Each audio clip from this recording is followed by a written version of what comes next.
If you were looking at this face and listening to this voice, you were tuned into the best kept secret in sports talk. I'm your friendly neighborhood Smoke, and you are officially on the hot seat. And y'all know we doing the hot seat. Say it with me. We set somebody's ass on fire. And this week we are back again talking about the 12-0 undefeated Florida State Seminoles. Woo! That feels so goddamn good to say, y'all. Y'all come on in and cop a squat, man. Paying homage to the ghost over my left and my right shoulder. Ding, ding. Classes in session. Yes, sir. Florida State this past Saturday went into Gainesville and dropped off a package. And the package read, "Dear Florida Gators, your ass ain't going to a bowl game again this year." Courtesy of the Florida State Seminoles. Your goddamn offseason starts Sunday morning. Again. Yes, Florida State went in there and beat Florida something to something. I don't know what the goddamn final score was, but I know they asked didn't score after they got that bullshit ass safety. Listen, man. Before we go any further, allow me to gloat. So, I don't know who y'all listen to. I don't know who y'all talk to. I don't know who y'all go to butter y'all bread as it relates to the Florida State media. But for all of you who come here, tell me if I'm wrong. There was one person in August, there was one person that said Florida State is going to go 12-0. For me, it's simple. Florida State does the unthinkable if they stay healthy.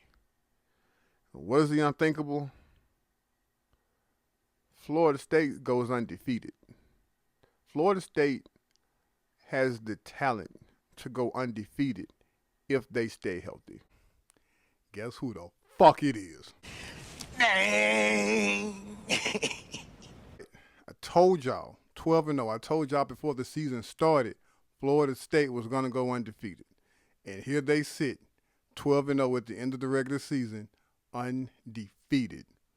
I didn't even, I'm listening, I'm going to every FSU outlet that I can imagine, anyone that I had heard of, anybody that I had come wind of, right? Just to see what they thought about how the Florida State Seminoles was going to finish the season. Nobody had them undefeated except this guy. And for all the reasons I told you they were going to go undefeated, were those reasons. Now, it wasn't as pretty as I thought it was going to be, right? I've had my critiques of the team throughout the season, just like anybody else has. But I tell you what, regardless of what I said, regardless of what anybody said, whatever they did, it worked. Because they've won all the games that they've played. And that is something to really tip your hat to. Mike Norvell should take a bow. And I'm going to be honest with y'all. I've been critical about him in the past, and I've had my own reasons too. And I think when I was critical of him in the past, I was spot on, because just because things have changed now doesn't mean those things were not true then. Also, I was one of the people who said that I had nothing against him as a coach. I just didn't think he was what Florida State needed at that time. I've been consistent in saying that I thought Florida State needed somebody who knew how to rebuild a program, because Florida State was in the shitter. And I didn't know if he had the chops to build a program, a Power 5 program, a Blue Blood program, up to where it needed to be. I was wrong. I was thoroughly wrong. I will tell you this, though, just by my opinion, the jury is still out on Mike Norvell. And here's why. Before y'all jump on me, here's why. So you look at the things or what the checklist may have been for a Mike Norvell team, or at least for what you wanted Mike Norvell to be when he got here. Can he rebuild? Yes. Can he recruit? He's answered all those questions. He can recruit in the portal. He can recruit the high school kids. Can he make good hires? You look at his staff, on field and off the field. The answer to that question is yes. Is he a good X's and O's guy? The answer to that question is yes. The only other question I have that I haven't seen answered yet is, can he win the big one? This Saturday against Louisville is the big one. So until I can get an answer to those types of questions, and I may not even get them this season, right? It may be next year, maybe the year after that, whatever the case may be, I'm patient enough to find out how I see Mike Norvell perform or at least how I see him coaching those situations, then I have my answer. Because there are a lot of people, fans, pundits, experts, people who cover college football that are saying Florida State is back.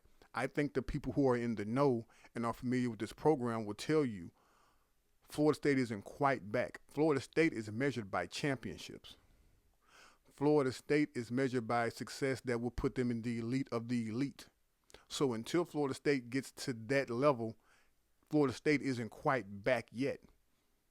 I do have the utmost confidence that Mike Norvell is a person who can put us in those situations, but it's kind of like in college basketball with Roy Williams. When Roy Williams coached at Kansas, the biggest question mark about him was, can he win the big one, right? He would get to the Final Four and he just couldn't get over the hump. He got to North Carolina in 2005. He got his first national title. That monkey was taken off his back. Well, Mike Norvell hasn't put, and I'm not saying that's an extreme comparison. I'm just giving you some type of insight to how I'm looking at this. I just need to see Mike Norvell perform and coach on the grandest of stages. The ACC is one of those stages. College football playoffs, those are those type of stages, and I just want to see what type of product he pushes out there to the field. Now that I've gotten that out of the way, before I start on what I want to discuss with you all, I have to tip my hat to Mike Norvell again. Not just him, that entire program. And it's something I saw Saturday night, and I cannot tell you how thoroughly impressed I was with that football team. There were times Saturday night that if I was on that football team, I would have been either kicked off the team or probably even expelled from the school. That team showed a level of poise that you don't see NFL teams have. You look at, listen, I'm going to tell y'all something. Which camera am I looking in? I want y'all to, this one? Okay, it's on the camera in here. If you spit on me,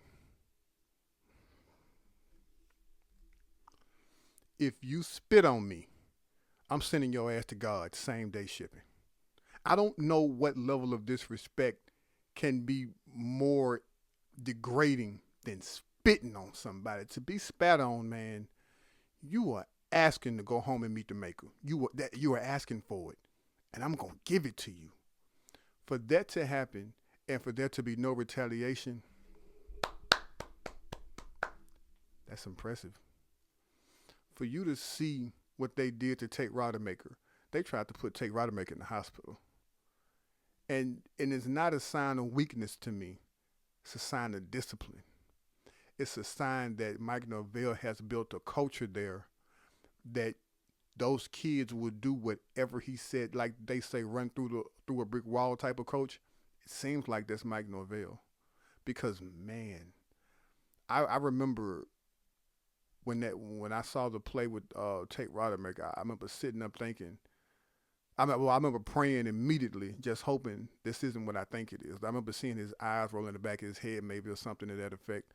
I don't know, but it looked really, really bad, and thank goodness it's not as bad as we all thought, but that was dirty. That was dirty. And there were a few other times in which I saw Florida try to rattle Florida State. Florida State did not retaliate one single solitary time, and people, I don't think in the heat of the battle, as a man, being competitive, I don't think people fully grasp how hard it is to not retaliate, because you don't want your manhood to be questioned, right? You don't want your manhood to be disrespected. And they did nothing of the sort. That's what they call culture, people. And if I am proud of anything of this season, I think that's what I'm proud of the most. That the level of poise and maturity that team showed Saturday evening, man, that's how you build championships. That's how you build championships, getting the right guys in there, getting them to buy in and getting them to listen to you. Because Mike Norvell does a lot of talking.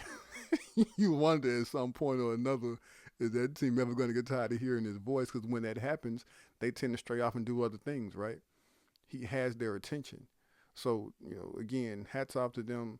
Great job of, keeping a level head and getting out there and understanding that there's a bigger you play for what's on your helmet. You play for what's on the front of your jersey. And I think everybody understood that, and they were not going to get routed and react out of character. So, again, I applaud them. I applaud them. I applaud them. Um, On to the game. Listen, you know what? Before I say, I just want to talk about the game. But I gotta get this out, y'all. I gotta get this out. Some of the messages I've received, reading some of the messages in the comment area. People, listen. This show ain't for everybody. I'm not for everybody. I'm going to say some things you disagree with. That's fine. But if you don't want to be here, then don't. I'm A-OK with you not watching. The people who come here, we have good conversations in the comments. They enjoy my content. I enjoy their opinions about my content and about what I speak about. If if you don't like, I may curse too much for you. That's fine, 'cause I'm not gonna fucking stop. This isn't your regular everyday sports show. I come here and I give you my opinion as raw as I possibly can. I don't have anybody with a steering wheel in my back driving a narrative that the masses and the national media is pushing. That's the only reason why I made the goddamn show to begin with. I am not for everybody. I am not perfect. I mess up all the goddamn time. I make mistakes. I am about as raw as they come. And I'm going to continue to be as raw as they come. I will not change what I do here because it doesn't appease somebody, right? If it doesn't, go find another fucking show to watch. This may not be the one for you, and I am A-OK with that. Got me? All right. Now, listen. I don't know what the hell some of y'all expect from Tate Rodemaker. The only reason why I'm saying that is because I'm reading these things people are saying in the blogs, on Twitter, on message boards, and I understand during the game there are levels of panic you have. Your emotions go up and down as a fan. But you want to know what's got me a good bit in life? One thing I've learned as an adult, put the proper expectations on things. When you put the proper expectation on something, it helps you deal with things when they go awry or they don't go, or maybe the train goes off the track. So let me say this. Tate Rodemaker is a backup quarterback for a reason. You understand that? Are you digesting what I'm saying? He is a backup quarterback for a reason. If he was a starting caliber quarterback, he'd be somewhere else starting. Just that goddamn simple. What expectations do you have for a goddamn backup quarterback? I think a lot of you all remember what happened in Louisville, and you must thought he was going to come out here and go 24 for 29, 266 yards and 3 touchdowns and shit. Nah, that wasn't. No, that's not how that works, right? And don't get me wrong. There are some things he could have done better. I'm not one of the people who believe that next man up, man. I don't believe in that shit. I think, per the depth chart, the next person has to go up, right? But I mean in the sense of expecting the next man up to ball out. I think that when somebody of importance goes down and they're not with the team for any stretch of time for any reason, I think that means everybody else has to play better. I'm one of those people. So the linemen have to block better. The wide receivers have to do a better job of getting open and catching the football, no drop passes. The coaches have to coach better, have to scheme things up better. The defense have to play better. I'm one of those guys. Like, if this person goes and this person, unfortunately, being JT, everybody else just has to play better. Everybody else has to up their level of play. Everybody else has to up their level of coaching. The preparation has to be key, right? So when I'm seeing Tate do this and I'm doing that, well, that's what a backup quarterbacks look like. That's what I said. That shit a few times Saturday. I also don't think he got a lot of help, or at least enough help, right? I wasn't the biggest fan of how the game was called. I'm not gonna say it did bad. I just wasn't a big fan of it. I think there were some things they could have done differently. This isn't me. This isn't like armchair or Monday morning quarterback. This isn't me looking at things in hindsight. I'm saying as the game is going on, I probably wouldn't have called that play. Only reason why I wouldn't have called that play because they've been doing this and this isn't working, right? So, or Florida has been doing this, so to get around this, Florida State should probably do this. I'm saying this shit real time. I expected to see more crossing patterns going to his left, right? I saw a lot of plays that had the receivers trying to get open way far downfield. I saw no underneath items. I saw no underneath patterns or routes being ran. At least I didn't see a lot of them. I thought, and I don't know if Shaheem Bell is hurt or not, but I thought he would be inserted a lot more into the game plan because he's such a weapon, and I didn't see it. Um, I think in those situations, like I think that when things catastrophically happen to win these games, outside of because again the execution was poor, right? Coaching, I think coaching wins those types of games, and this wasn't the best job by Mike Norvell. Wasn't bad because it was good enough to work. It was good enough to win the game, but I thought in order to help him, things could have went a bit differently. The game could have been called a bit differently, and you know, to Mike Norvell's defense, the the average starting wherever they started, the average starting field, it was terrible in the first half. Every time it seemed as if Florida State got the ball, they were inside their own 10 or their own 15, right? So where they got the ball back to start drives was horrendous. It was just it was bad luck after bad luck after bad luck. And you saw the touchdown drive at the end of the first half, and at this point, I can't believe I'm finna say this shit.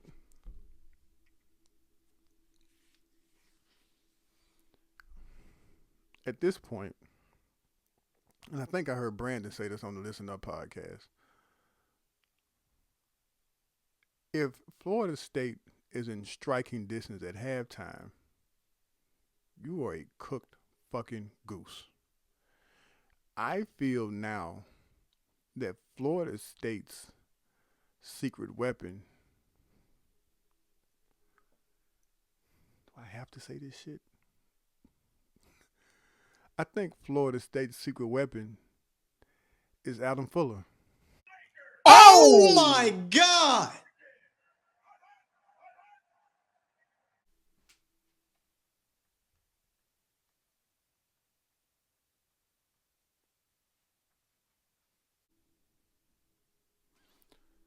Yeah, yeah, yeah. Fuck it, I said it. You know what? I'm on board, guys. I'm on board. Fuck it, I'm on board. Because listen, if you remember, I did a season review after we beat Oklahoma, and I remember giving a grade on Mike Norvell, and I was like, you know what? I can finally grade Mike Norvell and see how he really is as an offensive play caller because he actually had some weapons at his disposal. So I thought it was fair enough to give him a grade. Well, when it came time to assess my Adam Fuller, I gave him an incomplete for a grade because I didn't think he had any playmakers on defense. I thought he did the best he could with what he could, right? But I didn't. I knew that he needed more talent to do probably what he wanted to do. This season has been different, and I think right now everybody knows that when it comes to making adjustments, I, you probably want him to do it the entire 4 game period of a game, which is fair. He gets paid to, he don't get paid for half game. He gets paid for the entire game. But, jeez, that defense don't bullshit when it comes out of. Listen, when that team comes out of the tunnel at halftime, they bring hell with it. That, that team is as impressive as you've seen on defense in the third and the fourth quarter in the country. And it's going into Louisville. I'm I'm confident about a few things, right? But the thing I'm probably confident about the most is if FSU is in striking distance, the Cardinals are in trouble because I am fully expecting at some point or another Adam Fuller to find a way to slow down whatever that offensive attack is going to consist of. Um, damn, I'm on board with Adam Fuller, y'all. He got me. He got me. Took a while, but I'm here. Um, I do think that game is going to. I can't stress this enough, guys. Set the proper expectation because for the last 2 seasons, Florida State has feasted on backup quarterbacks and injured quarterbacks. They've won a good bit of games, and the defensive numbers have been.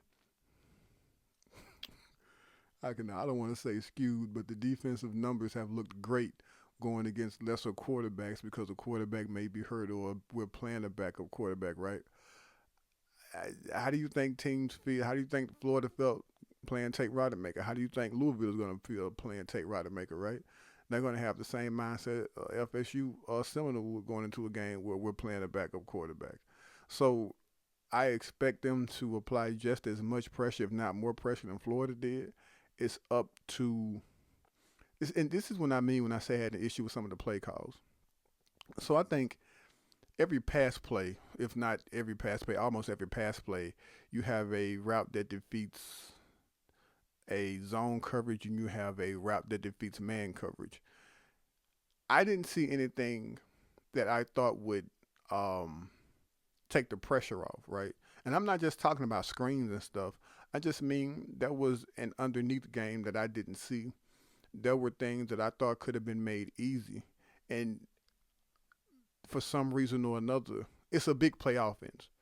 That doesn't mean all the plays call for you to score seven. I'm saying there are some times when there are opportunities, and I've been consistent about this all season, but even more so now because, again, you want to help your backup quarterback. I just need some play calls that are going to get us 5 yards, that are going to make second down manageable. They're going to make third down manageable, right? You soften up those type, and I think you don't soften up the pressure that Florida State was bringing. I'm sorry, I don't think you soften up the pressure that the Gators were bringing by making big plays. I think you soften up that pressure by making them be a little bit more apprehensive in their approach by getting these 5, 6, 7 yard gains, right? And I didn't see that. I think you're going to have to insert that in the game plan when you're talking about beating the Louisville Cardinal because whatever Florida State put on film for Florida to look at, in that just in that regard, you can't be uber confident as a Florida State Seminole because I'm pretty sure Louisville going to dial up things because you saw Tate hold the ball too long. He's a backup quarterback. God damn it, that's just what they do. You saw him get a safety. You know, these are things that, if you're a Louisville Cardinal defensive player, you're chomping at the bit. If you're a coordinator, you're a guy who's coordinated the defense, and you're getting ready to game plan against this, you're chomping at the bit to get a hold to Tate Rodemaker because you see his deficiencies as a passer, right? And it's almost as if, from what I could tell, and I don't want to harp too much on the play calling because I don't know why Tate didn't do this, and this because we couldn't see the safeties from our viewpoint, or at least I couldn't. And that's one thing you be listening to guys and they'll tell you about what they think about a quarterback. I'll be wondering, how the hell did you know? Because we don't know what the quarterback sees because we don't see the safeties. A lot of times, not all times, but a lot of times, the safeties decide where you, as a quarterback, where you go with the football. So I'd be a little bit hesitant to say a quarterback should have done this or that because I don't know. Because from a quarterback's viewpoint, safeties dictate a lot. Those windows become smaller or more thin based off where a safety is aligned, what their responsibility is, what their assignment is, things of that nature, pre-snap, post-snap, stuff like that. And I mean, of course, you probably know if it's man or you probably know if it's zone before the snap. But again, where he's going to go with the football usually, because I think it's evident that teams are starting to rotate a lot of help towards Keon Coleman, right? So you've seen his targets dwindle over the past few games. Well, when you're getting ready for a Louisville Cardinal, this is where coaching wins these games. Not necessarily scheming things up for Keon, but what are you going to do because creates a lot of other one-on-ones. When Keon came, Jaheim Bell famously tweeted, "You can't double everybody," and you can't. Florida State needs to figure out a better way to take advantage of them putting so much. If you're going to apply pressure, we have ways to beat that. If you're going to double Keon Coleman, we have ways to beat that. I think Florida State should be better. I think the game plan should be suited around if you're going to do these things, this is how we're going to beat them. And of course, that's what the game plan is, right? I'm saying they need to do a better job of it. Like as I'm watching the game, I'm wondering, coaching, you insert Keandre Jones into the game, right? Why are you not running towards the right more than I thought? of course, not all the running plays should have went to the right side of the line, but I thought more of them should. Keandre Jones was put in there for a reason, and I'm going to assume, I'm almost certain it wasn't because of injury. It's because they know they can run the ball to that side of the field. These are things you want to do to help out your quarterback more, and I didn't think Florida State did enough of that. Just simple things, small critiques, not anything big, but I think these things snowball into something big when you can get rolling, when you can, you want to. He at no point in the game did he have a rhythm, no point in the game. Be honest with you guys, at the end of the game, I was wondering how the hell did Florida State win that game? Because the offensive line, first of all, let me say this about the offensive line. They've caught a lot of flack this season, and people will harp on what they see wrong, but spend no time about what they see done right. And the one thing we knew we had at the beginning of the season was the offensive line finally had some depth, which is something we hadn't seen in a very long time at Florida State, probably almost a decade maybe. We hadn't seen a good depth, but we knew we had some. If Florida State doesn't have that depth, we're not sitting here talking about a 12-0 football team. People will tell you this offensive line is bad. They're a goddamn lie. If you say the offensive line is bad, I'm just going to assume you don't know too much about football, because you can't go undefeated with a bad offensive line. If you can't block them, you can't beat them. And Florida State has played. They played some decent defensive lines that now they probably haven't played as well as we wanted them to. But I task you to find one team in the entire country that they can't say we don't need to work harder in this room. We don't need more talent in this room. Every team in the country has some room, whether it be the wide receiver room, the DB room, wherever. Every team in the country has a room where, you know what, we could probably work a little bit harder here, or we probably need to do some things different. Well, for Florida State, that room is the offensive line room, but they've still played good enough to be undefeated. I told y'all first half of the season as much as I could. In college football, people, it is very, very, very hard to go undefeated. Very hard to go undefeated. And Florida State did it. No matter what you threw at them, they went undefeated. They probably have the defensive ACC Player of the Year on that roster. I don't know if he'll get it. I have an idea of who may get it. It'd be another linebacker, but it might not be him. Because for some reason or another, people just don't like Florida State. I don't understand that shit for nothing. But anyway, back to the offensive line. They need to play better, right? I said all this shit just to say they need to play better, which is true. Two things can be true. I think they need to play. They didn't play badly, but they do need to play better. There were times when I was watching that game thinking to myself, I don't know how the hell Florida State won. Because it just seemed it was set up for them to lose. There were so many things that were happening inexplicably that left a bad taste in your mouth real time, right? That was a terrible call on Akeem Dent. Mike Norvell had every right to chew those people out. You see more missed holding calls. It's just like when I heard ACC officiating crew, I said, "Yep, it's gonna be a long goddamn night." And here you are, hostile environment, back against the wall. Your star player is out. Rivalry game, national television, night game in the swamp, and you come out there with a W. The reason why that's super impressive to me is I remember not too long ago there was a team in Florida State that would have quit. It would have avalanched.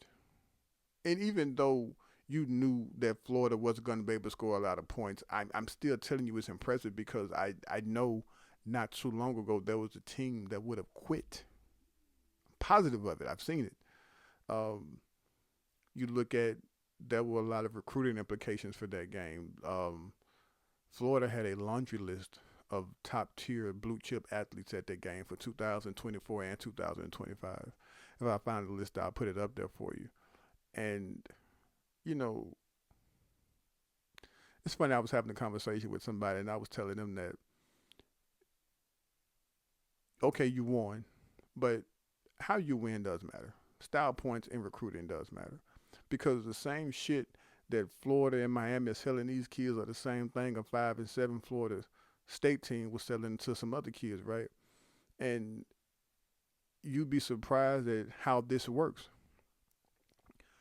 The same message that Miami and Florida are telling those kids is what got Azaria Thomas to probably come to Florida State. It's the same thing that probably got Julian Armella to come to Florida State.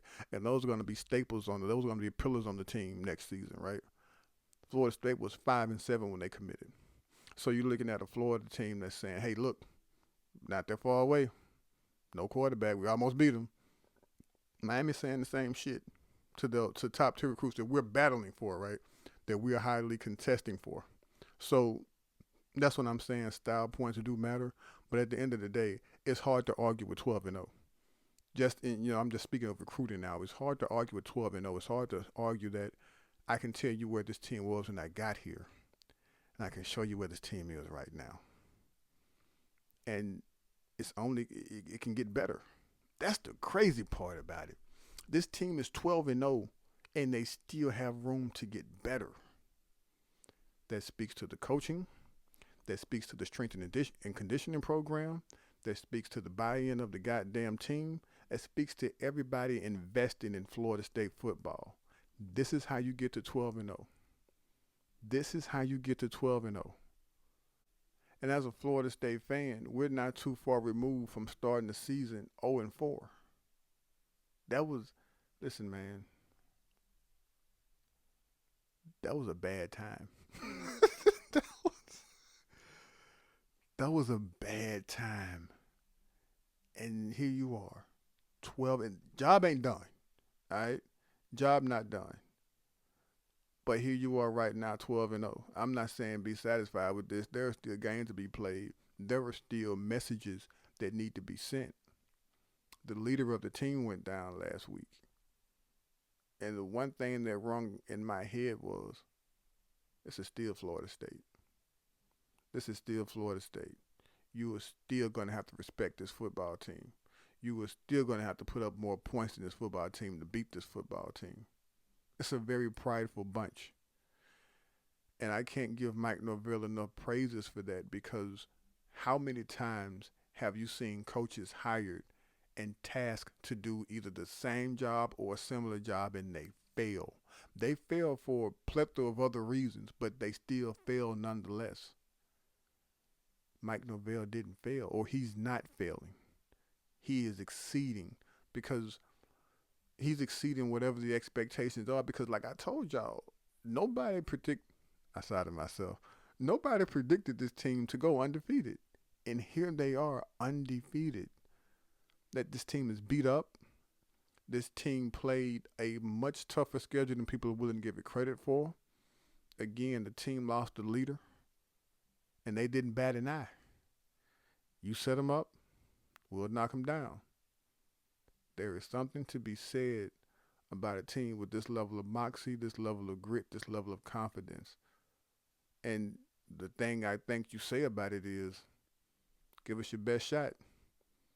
You might bloody our eye a little bit. You might even knock a tooth loose. What you won't do is knock us down and they won't get back up. People, that is impressive. And right now, you can be proud, because people right now, that is Florida State football. That's all the time I'm giving you. That's all the time I got. If you want to, man, you can reach me at the Hot Seat 19 on Twitter. You can reach me at the Hot Seat 19 on Instagram. Listen, man, I can't express this with y'all enough, man. If you come in here and you press play on these videos and you give me your time, I thank you from the bottom, top, and the middle of my heart. I cannot thank you enough. Please like, share, subscribe, share with people who you may think enjoy this type of content. I look forward to, I might even come back before the Louisville game, man, but I look forward to coming back after that Louisville game even more happy than what I am right now. You are officially off the hot seat, man. Y'all be good.